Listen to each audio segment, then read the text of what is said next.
Hello friends, all teacher exam में आपका स्वागत है। फ्रेंड्स, जैसे कि आपको पता है हम हिंदी पेडागोजी कर रहे हैं जो कि सभी टीचिंग एग्जाम में पूछी जाती है ना। फिर वो क्या है, सेंट्रल गवर्नमेंट की तरफ से एग्ज़ाम हो या स्टेट गवर्नमेंट की तरफ से एग्ज़ाम हो, यानी कि केंद्र व राज्य की तरफ से किसी से भी है ना। तो पेडागोजी तो आजकल सभी टीचिंग एग्जाम में पूछी जा रही है। तो हम उसका फर्स्ट चैप्टर कर चुके थे, आज हम करेंगे सेकेंड और थर्ड चैप्टर। ठीक है, चलिए शुरू करते हैं। तो चैप्टर नंबर 2, ठीक है। तो चैप्टर नंबर 2 है भाषा शिक्षण के सिद्धांत। सिलेबस आपको फर्स्ट क्लास का जो फर्स्ट चैप्टर कराया है उसमें आपको बता दिया गया है कि कौन कौन से पॉइंट उसके अंदर आते हैं पेडागोजी के। ठीक है, तो आज हम हिंदी पेडागोजी का करते हैं। भाषा शिक्षण के सिद्धांत पढ़ते हैं। पहला पॉइंट, शिक्षण सामग्री का उपयोग सदुपयोग करने के लिए कुछ शिक्षण सूत्र, सिद्धांत आदि का पालन करना पड़ता है। हो सकता है आपको शायद क्लियर ना दिख रहा हो, थोड़ा भाषा पे ध्यान दे लीजिएगा। ये सूत्र सिद्धांत उसके शिक्षण की खाद्य होते हैं। इसी के बल पर वह अपने शिक्षण को समृद्ध बनाता है। तो यहाँ पे किसके लिए कहा जा रहा है? भाषा शिक्षण के लिए, है ना। तो ये कहा जा रहा है कि शिक्षण सूत्र के सिद्धांत जो हैं उसके लिए कहा जा रहा है ना। तो अब नेक्स्ट आगे देखते हैं, जो कि निम्नलिखित हैं। जो कि निम्नलिखित है। नियोजन का सिद्धांत, ठीक, ये सिद्धांत के लिए बोल रहा था ना। तो यहाँ पे है नियोजन का सिद्धांत कि सिद्धांत क्या होता है। ठीक है, तो यह एक प्रकार से पूर्व पाठिका है, जैसे कार्य है कक्षा में जाने से पूर्व पाठ की तैयारी। ठीक है, तो नियोजन का सिद्धांत क्या है? तो यह एक पूर्व पाठिका है, और जैसे कि मान लीजिए एग्जाम्पल के तौर पे कि हम बच्चों को जो पढ़ाना है उससे पढ़ाने जाने से पहले क्या करते हैं, हम उस पाठ की तैयारी करते हैं, जैसे कि लेसन प्लान बनाते हैं। ठीक है, वो शिक्षण सूत्र के क्रियान्वयन का सिद्धांत। ठीक है, तो इसमें शिक्षण का दूसरा कार्य है कि वह शिक्षण सूत्र के क्रियान्वयन के सिद्धांत की अपनाए, सिद्धांत को अपनाए। ये गलत हो गया। ठीक है, तो ये कह रहा है, तो शिक्षण का दूसरा कार्य क्या है? शिक्षण सूत्र के क्रियान्वयन के सिद्धांत को अपनाए। ठीक है, क्योंकि सिद्धांत को अपनाना जरूरी है और उसके बिना तो हम बच्चों को कैसे करा पाएंगे। नेक्स्ट आता है शिक्षण के सूत्र, नियम। ठीक है, सरल से कठिन की ओर, यानी कि पहले बच्चे को छोटी छोटी सरल चीज़ें बताई जाती हैं, फिर उसे धीरे धीरे कठिन की ओर ले जाया जाता है। जैसे कि पहले हम ए फॉर एप्पल बच्चों को बताते हैं, है ना। फिर बाद में ए से और चीज़ें भी बता देते हैं, एरोप्लेन भी होता है, एंट भी होती है ना। ऐसे ज्ञात से अज्ञात की ओर, यानी कि बच्चे को जिस चीज़ के बारे में पता है, जिस चीज़ को बच्चा जानता है, उससे उस चीज़ की ओर ले जाना जिसके बारे में उसे नहीं पता है। ठीक है, तो मूर्त से अमूर्त की ओर, मूर्त यानी जो दिखती है और अमूर्त जो नहीं दिखती है। तो सबसे पहले हम बच्चों को उसके बारे में बताते हैं जो दिखती है ना। फिर उसके बारे में बताते हुए हम उधर की तरफ ले जाना जो चीज़ें नहीं दिखती है। ठीक है, अब आता है विशिष्ट से सामान्य की ओर, यानी कि जो चीज़ें विशिष्ट हैं वो पहले उसके सामान्य की ओर, सरलता की ओर ले जाना। ठीक है, अनिश्चित से निश्चित की ओर। ठीक है, पूर्ण से अंश की ओर, आगमन से निगमन की ओर, विश्लेषण से संश्लेषण की ओर। ठीक है, देखो विश्लेषण यानी कि जो एक चीज़ को छोटे छोटे टुकड़ों में बांट देते हैं, और संश्लेषण मतलब छोटे छोटे टुकड़े को एक ही चीज़ में जोड़ देना। ठीक, एग्जाम्पल के लिए मान लो एक एप्पल है, एक सेब है। ठीक है, अगर हम एक सेब के टुकड़े कर रहे हैं तो वो क्या हो गया, वो विश्लेषण हो गया, क्योंकि हमने एक चीज़ के टुकड़े कर दिए, है ना। अब संश्लेषण क्या हुआ? संश्लेषण हुआ जैसे कि मान लो हमने इन टुकड़े से जोड़कर एक एप्पल बना दिया, ठीक, वो हो गया संश्लेषण। ठीक है, तो ये होता है, बाकी तो आपको पता ही है। अब आता है, इसे पढ़ते हैं थोड़ा। मूर्त, जो वस्तुएं दिखाई देती हैं जैसे पौधे, जीव, है ना। अभी अभी मैंने आपको बताया था ना अमूर्त। जो वस्तुएं दिखाई नहीं देती है जैसे बुद्धि, बुद्धि दिखती थोड़ी ना है, हवा, हवा दिखती थोड़ी ना है, ये ऐसी चीज़ों के लिए। व्यक्तिगत विभिन्नता का सिद्धांत, भिन्न भिन्न भाषा, परिवेश, परिस्थिति से आए बच्चों को भी अपनी भिन्नता के बावजूद पढ़ सके, यह सिद्धांत इस बात पर बल देता है बच्चों को ठीक है, इस बात पर बल देता है। कैसे?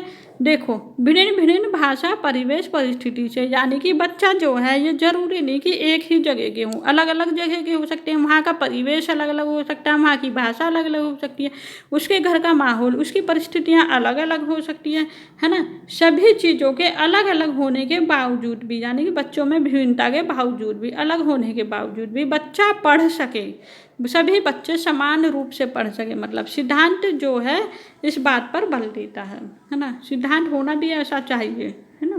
तो अब आता है चैप्टर नंबर 3। चैप्टर नंबर 3 में पॉइंट है, टॉपिक है भाषा के कार्य, ठीक है। ये चैप्टर नंबर 3 का पार्ट नंबर 1 है, ठीक है, भाषा के कार्य। तो अब इसमें देखते हैं क्या है, भाषा के कौशल, ठीक है। भाषा के कौशल, भाषा के कितने कौशल है? भाषा के 4 कौशल है, ठीक है। क्या है? सुनना, बोलना, पढ़ना, लिखना, ठीक है।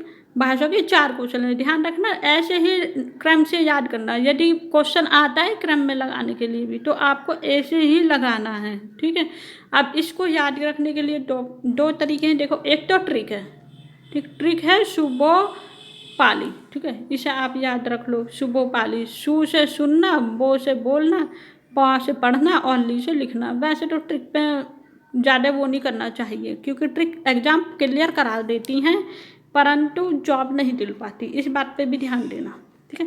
तो सुनना, आप इसे ऐसे ध्यान रखो। देखो, सुनना, पहले तो बच्चा सुनता ही है ना। जब छोटा बच्चा होता है वो बोलना नहीं सीखता, वो रोता है दूध के टाइम पे, है ना।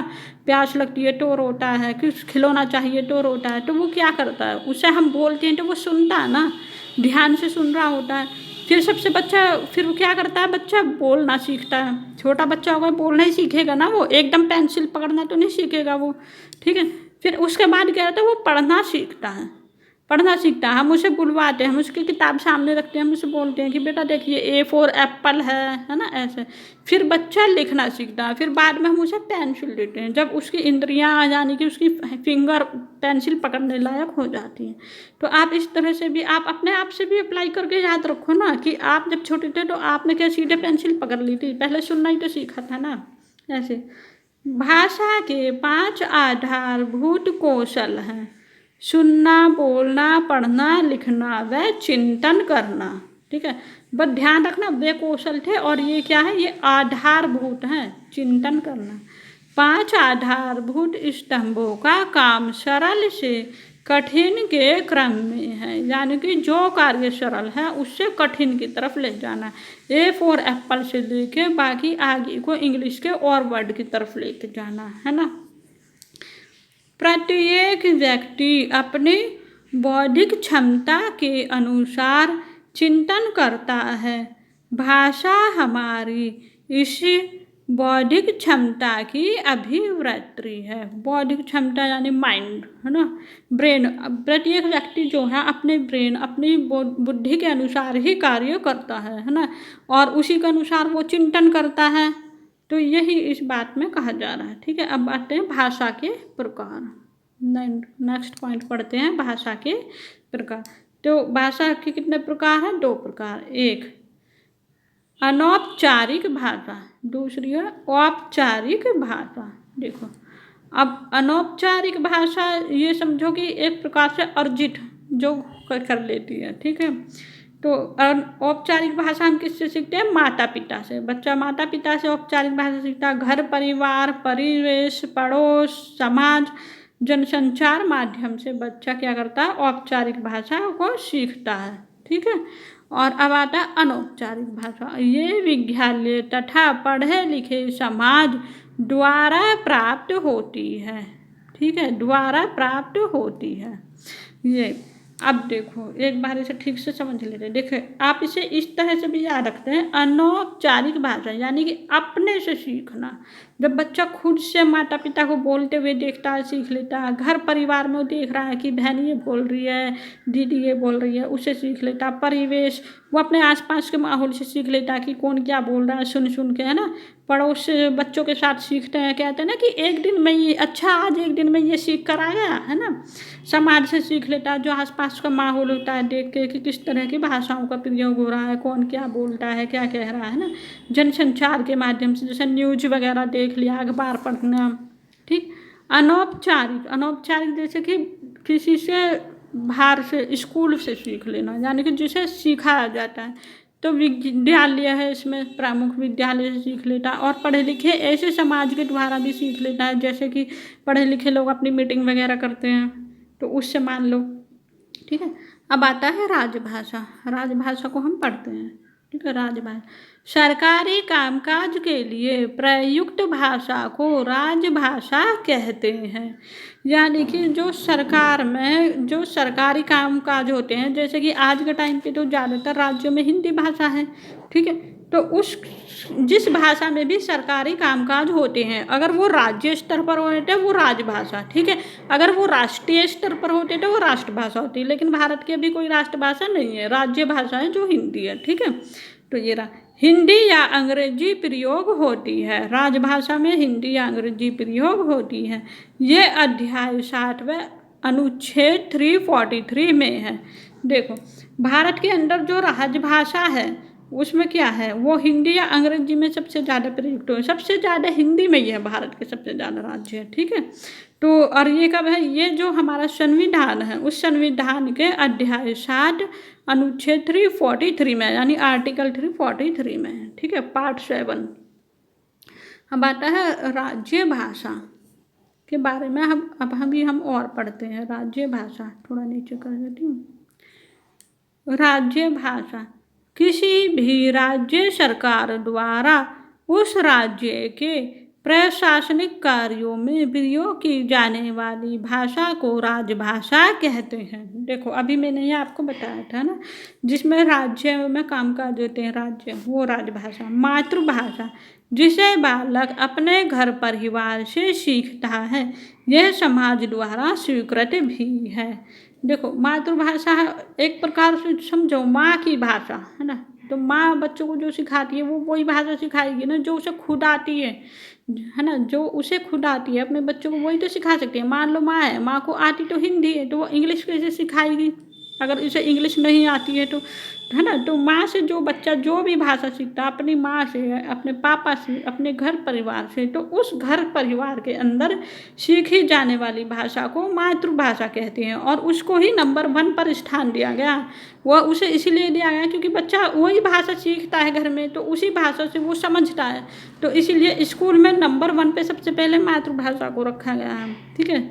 अभी ये हमने पढ़ा भी है, जिसे बालक अपने घर परिवार से सीखता है, यह समाज द्वारा स्वीकृत भी है। स्वीकार करना पड़ेगा, है ना, क्योंकि बच्चा सीख गई वो यह माहौल में। अब उसे समाज का फर्ज बनता है कि समाज उसे अन्य भाषाओं में भी ढाले, अन्य भाषाएं भी उसे सीखने का अवसर दे।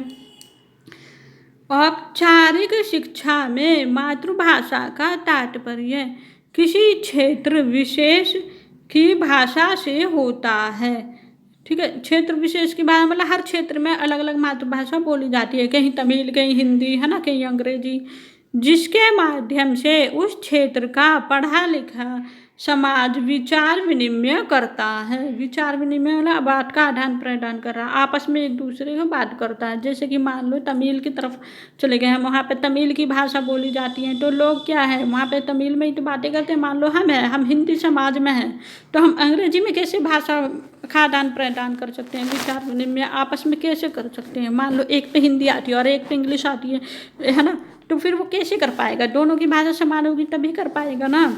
ऐसे मातृभाषा बच्चे के ज्ञान के विकास में सहायक है, ठीक है। मातृभाषा बच्चे के ज्ञान के विकास में सहायक है, क्योंकि जब बच्चों को मातृभाषा आएगी तभी तो वो दूसरी भाषाओं को सीखेगा। मान लीजिए हमें इंग्लिश सीखनी है और हमें हिंदी आती है, तो हमें हिंदी आएगी तभी तो हम उसके माध्यम से इंग्लिश सीखेंगे ना।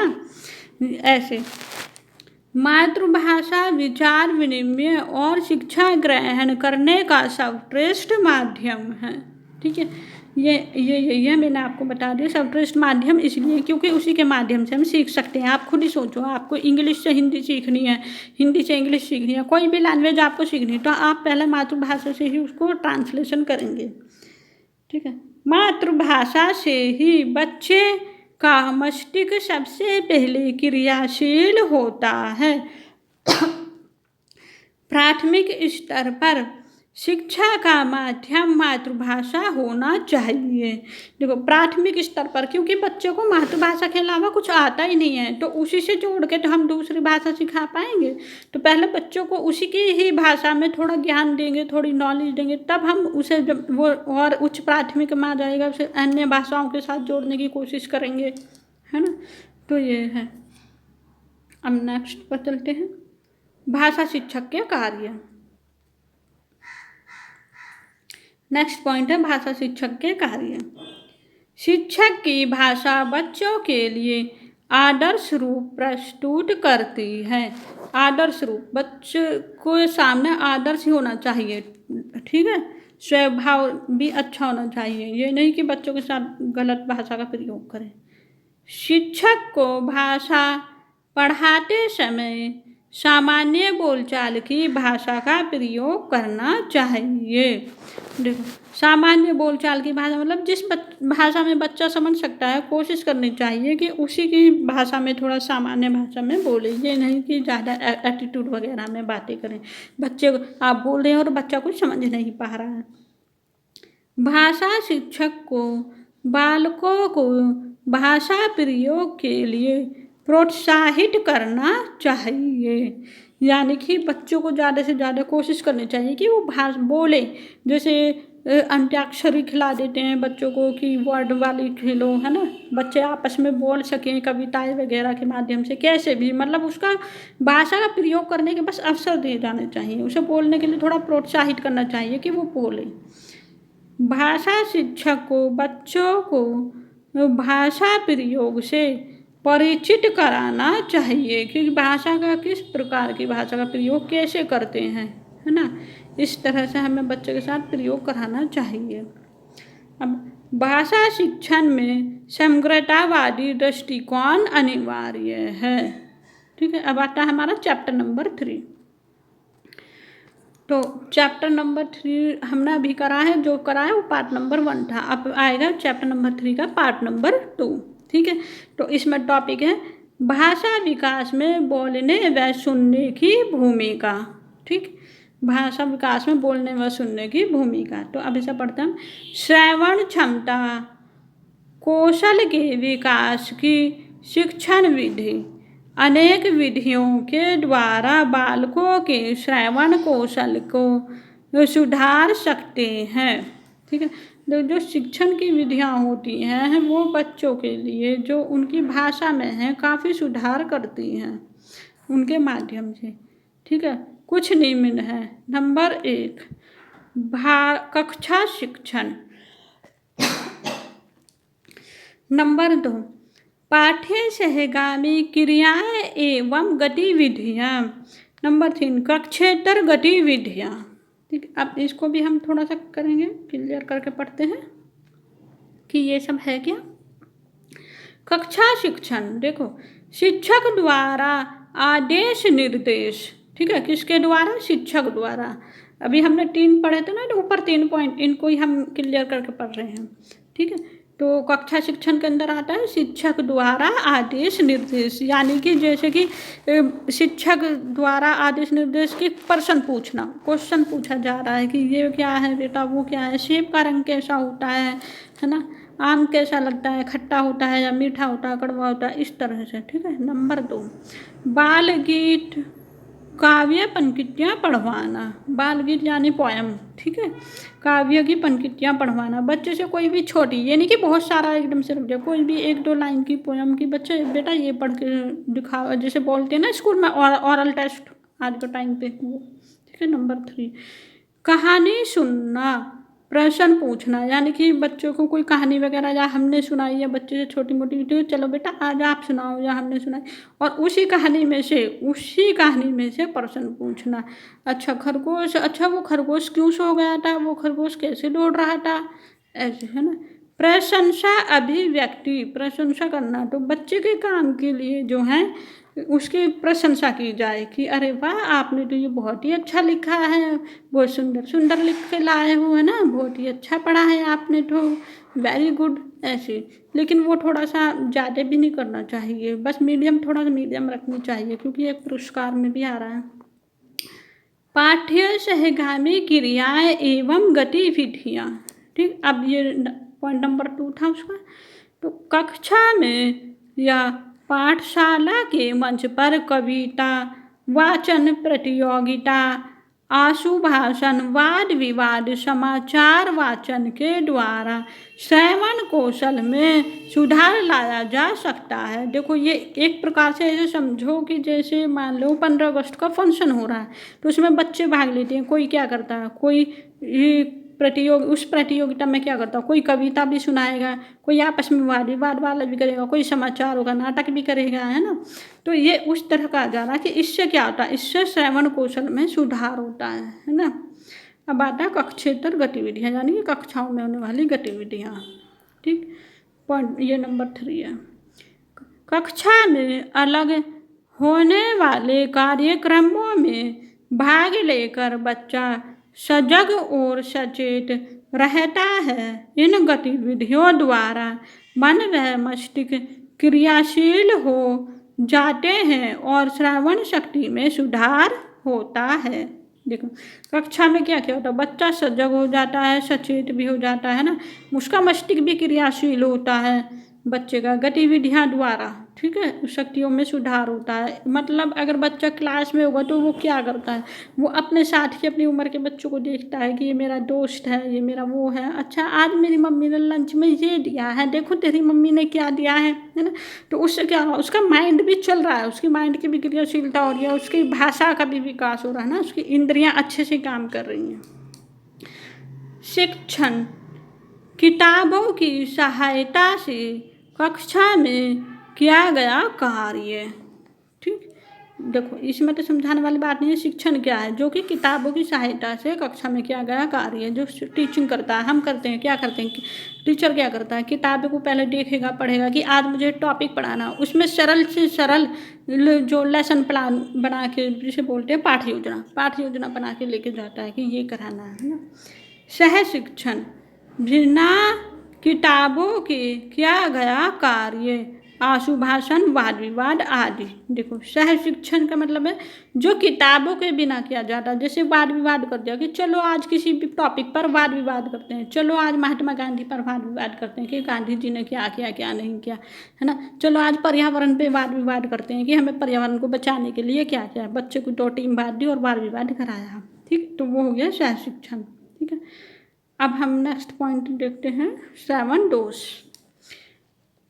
ठीक है। श्रवण दोष वंशानुगत के कारण हो सकता है। जो श्रवण दोष है, श्रवण दोष का मतलब है कि सुनने में कमी होती है या सुन नहीं पाता है या थोड़ी बहुत कमी भी होती है, बहुत बच्चे ऐसे भी होते हैं ना।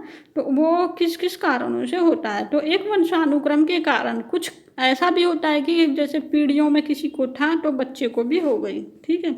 नंबर 2 पारिवारिक अशांति भी श्रवण दोष पैदा करती है।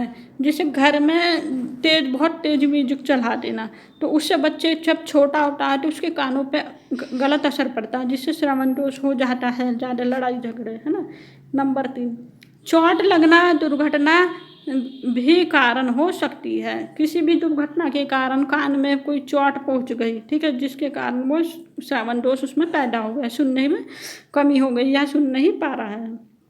संतुलित भोजन ना मिलना, देखो भोजन तो जरूर हर चीज़ के लिए है कि संतुलित होना ही होना चाहिए। अगर दूषित भोजन होगा तो वो कहीं ना कहीं हमारे शरीर के अंदर दुष्प्रभाव दिखाएगा, जो हमारी नसों को भी नुकसान पहुंचाएगा, मांसपेशियों को भी नुकसान पहुंचाएगा, तो उसके कारण भी श्रवण दोष होता है, ठीक है। पॉइंट नंबर 5 अंतर्मुखी होगा, अपने आप में ही रहना, अंतर्मुखी देखो श्रवण दोष, एक बच्चा वो भी होता है कि सुनता नहीं है, बस अपने आप में ही लगा रहता है, अपने आप से बातें करेगा, अपने आप से रहेगा, अकेले अकेले रहना, किसी से बोलना नहीं, जाना नहीं, आना नहीं, है ना, अंतर्मुखी ऐसा रहता है कि मतलब बहुत से बच्चे होते हैं बहिर्मुखी, जो समाज में क्या चल रहा है देखते हैं, कौन क्या कह रहा है, कौन क्या बोल रहा है, लेकिन ये अंतर्मुखी बच्चा जो होता है, ये इसे कोई मतलब नहीं कि समाज में क्या चल रहा है, क्या कह रहा है, क्या नहीं, बस अपने आप से मतलब, अपना खाया, अपना पिया, अपना लेटा, छुट्टी, किसी से घुलना मिलना नहीं, इनके कोई मित्र नहीं होते, कोई फ्रेंड नहीं होते, है ना, ऐसा अंतर्मुखी।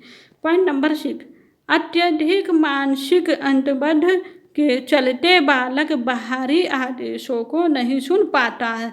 देखो मानसिक अंतबद्ध के, अगर वो टेंशन में है, परेशान है, तो भी वो बाहरी चीज़ों को इतना वो नहीं करता, ध्यान नहीं दे पाता। आपने खुद भी देखा हुआ, आप किसी चीज़ के बारे में सोच रहे हैं, टेंशन में है, तो आप क्या करेंगे, आप बाहरी चीज़ों को इतना ध्यान से देख ही नहीं पाएंगे, सुन ही नहीं पाएंगे। बोलने मौखिक का कौशल, ठीक है, यानी बोलने का कौशल जिसे हम मौखिक कौशल भी कहते हैं, मौखिक और बोलना एक ही चीज़ है, ठीक है। सुनना व बोलना घर परिवार से सीखे गए कौशल माने जाते हैं। इनको पाठशाला ट्रस्ट बनाती है, ठीक है। किसको ट्रस्ट बनाती है, मौखिक को, यानी कि बोलना बच्चे का। भाषा के 2 रूप हैं, मौखिक और लिखित। मौखिक कौन सा, जो बोलकर भाषाओं में वाद विवाद किया जाता, बोला जाता, आपका नाम क्या है ना, ऐसे। लिखित का जो लिख कर एक दूसरे से पूछा जाता है, जैसे कि पुराने समय में लेटर वगैरह या मैसेज टाइप करते हैं व्हाट्सएप वगैरह पे, ऐसे, ठीक है। मौखिक व्यवहार में वक्ता के साथ साथ श्रोता का होना भी आवश्यक है, यानी कि हम बोलेंगे किससे, अगर 2 व्यक्ति हमारे सामने होगा, कोई भी आदमी हमारे सामने होगा, कोई भी लड़की हो, कोई भी व्यक्ति है, कोई भी, है ना, हमारे सामने हो, तभी तो हम उससे बोलेंगे ना, कोई सुनने वाला भी तो होना चाहिए, तभी तो हम बोलेंगे। अब दीवारों से तो कोई बात नहीं करता ना, बच्चा होगा छोटा, अगर उसका फ्रेंड उसके पास होगा तभी तो वो बोलेगा, टीचर होगा, मम्मी होगी, कोई, अगर वो अकेला होगा तो किससे बोलेगा, किसी से ना। तो मौखिक जो होता है वो 2 लोगों के द्वारा होता है, एक जो बोल रहा है वो, और एक जो सुन रहा है वो, है ना। तो मौखिक कौशल को प्रभावी बनाने वाले कारक, ठीक है। नंबर 1 शुद्ध उच्चारण, नंबर 2 विचारों की क्रमबद्धता, नंबर 3 उचित अनुपात, बालाघाट और गति, मतलब कि कहाँ पे हमें रुकना है, कहाँ पे नहीं रुकना है ना। विचारों की, विचार क्या है, जो विचार होंगे वही तो बोलेंगे ना। और शुद्ध उच्चारण की, सही से बोलना, किसी चीज़ को गलत ना बोलना, है ना। मौखिक दोष, अब मौखिक दोष पढ़ते हैं। नंबर 1 वंशानुक्रम के कारण, कुछ वंशानुक्रम भी के कारण, मतलब पीढ़ियों के द्वारा, कि पहले दादा दादी या किसी को भी पीढ़ी में था तो वही दोष आने वाली संतान में हो गया, जैसे कोई थोड़ा बहुत हकला हकला के बोलता है, ऐसे। नंबर 2 पारिवारिक अशांति, ठीक है, अगर परिवार में अशांति रहती है, हर रोज़ लड़ाई झगड़े, हर रोज़ लड़ाई झगड़े, ठीक है, तो बच्चा क्या करेगा, बेचारा वो खुद ही बोलना बंद कर देगा। अगर वो थोड़ा बहुत बोलेगा भी तो पता चला उसे डांट के फटकार लगा दी तो उसने बोलना बंद कर दिया, ठीक है, उसके कारण भी दोष पैदा हो जाता है, बच्चा कि घबराने लगता है बोलते समय। नंबर 3 चोट लगना या दुर्घटना, ठीक है, चोट लगना या दुर्घटना के कारण भी बच्चा जो है बोल नहीं पाता, उसके अंदर मौखिक दोष हो जाता है। मौखिक दोष मतलब बोलने से संबंधित दोष, ठीक है। 2 साल के बालक तार वाली भाषा जैसे टेलीग्राम स्पीच का प्रयोग करते हैं। टेलीग्राम स्पीच का प्रयोग, 2 तार वाली भाषा जैसे टेलीग्राफिक स्पीच का प्रयोग करते हैं, है ना। कौन से बच्चे, 2 तार वाली भाषाओं को टेलीग्राफिक स्पीच का प्रयोग करते हैं, जैसे 2 शब्द होते हैं, जैसे कम, कैम है कम, है ना, फैल है फल, बैक है बख, ऐसे छोटे, है ना, वो 2 तार वाली भाषाओं की। प्रश्नावली, ठीक, अब हम करते हैं जो हमने चैप्टर पढ़ा है ना, चैप्टर नंबर 2, चैप्टर नंबर 3 के 2 पार्ट में, अब उससे संबंधित हम क्वेश्चन करेंगे। आशुभाषण प्रतियोगिता किस कौशल के विकास में सहायक है, तो श्रवण कौशल के विकास में, ठीक है, 1 लाइनर क्वेश्चन है। भाषा कौशल में सबसे पहले किस कौशल का विकास करना चाहिए, श्रवण कौशल का, जो बोध पाली, ये है ट्रिक, LSRW की, चारों कौशल की। बालकों की श्रवण योग्यता का विकास करने में सर्वाधिक सहायक है परस्पर बातचीत। ठीक है, बच्चा आपस में बातचीत करेगा तभी तो उसका कौशल अच्छा होगा, बोलने का भी, सुनने का भी, सभी, है ना। मौखिक कौशल कुशलता में शामिल है, मौखिक कुशलता में शामिल है। औपचारिक अनौपचारिक चर्चाओं में बेझिझक बोलना। देखो, मौखिक कुशलता किसका बोलने की सबसे ज़्यादा अच्छा है, भाषा किसकी सबसे ज़्यादा अच्छी, जो बिना झिझक के सही से बोल पाएगा। स्वयं के अनुभव अभिव्यक्त करने संबंधी कौशल का संबंध किससे है, तो इसमें है मौखिक अभिव्यक्ति कौशल से। ठीक है, मौखिक अभिव्यक्ति कौशल से है।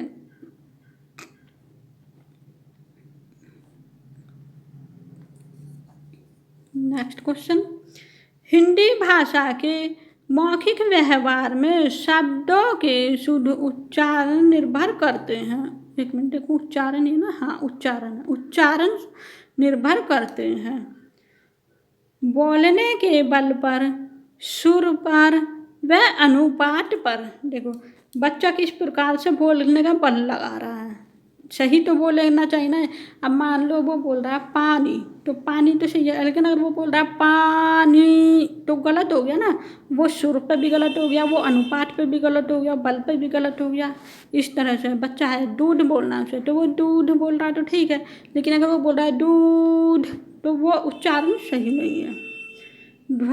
धन्यवाद ज्ञापन मौखिक अभिव्यक्ति का रूप है। किसका रूप है, व्यवहारिक। उच्चारण कौशल की परीक्षा किससे ली जा सकती है, तो किससे ली जा सकती है, मौखिक परीक्षा से। देखो, उच्चारण मतलब बोलना, अगर हमें बच्चों की बोलने की परीक्षा लेनी है, उसका टेस्ट लेना है कि वो कैसा बोल रहा है, क्या उसी भाषा में अच्छा है नहीं है, तो हम उससे कैसे करेंगे, मौखिक परीक्षा ही तो लेंगे, ओरल टेस्ट ही तो लेके हमें पता चलेगा कि वो सही बोल पा रहा है या नहीं। तो वही इसमें ये बोल रहा है। ठीक है, तो फ्रेंड्स, आज की वीडियो में बस चैप्टर नंबर 2 और चैप्टर नंबर 3 कंप्लीट हो चुका है। नेक्स्ट वीडियो में हम बाकी के चैप्टर करेंगे। ठीक है, तो आज की वीडियो में बस इतना ही। अगर आपको क्लास अच्छी हो तो लगी हो तो लाइक, शेयर और सब्सक्राइब जरूर करें। ठीक है, और नेक्स्ट क्लास देखने के लिए सब्सक्राइब जरूर करें। Okay, bye bye.